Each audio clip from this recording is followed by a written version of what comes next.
the tale of Mr. Morton. Mr. Morton is who?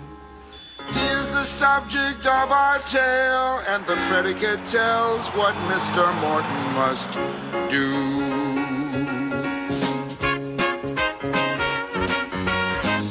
Mr. Morton walked down the street. Mr. Morton walked. Mr. Morton talked to his cat.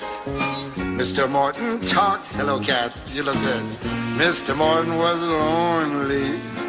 Mr. Morton was. Mr. Morton is the subject of the sentence, and what the predicate says he does. Mr. Morton knew just one girl. Mr. Morton knew. Mr. Morton grew flowers for Pearl. Mr. Morton grew. Mr. Morton was very shy. Mr. Morton was. Mr. Morton is the subject of the sentence, and what the predicate says he does. The subject is a noun. That's a person, place, or thing. It's who or what the sentence is about.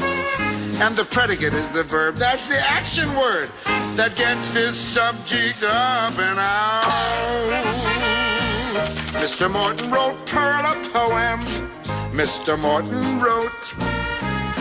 Pearl replied in the afternoon. Pearl replied by a note. Mr. Morton was very nervous. Mr. Morton was. Mr. Morton is the subject of the sentence, and what the predicate says he does. The cat stretched, the sun beat down, a neighbor chased his kid. Come here, kid, come on. Each sentence is completed when you know what the subject did. Mr. Morton knocked on her door. Mr. Morton knocked. Mr. Morton sat on her porch. Yes, he just sat there and rocked. Mr. Morton was a nervous man. When she opened up the door, he ran. Mr. Morton climbed up his stairs. Mr. Morton climbed. Mr. Morton rhymed pretty words.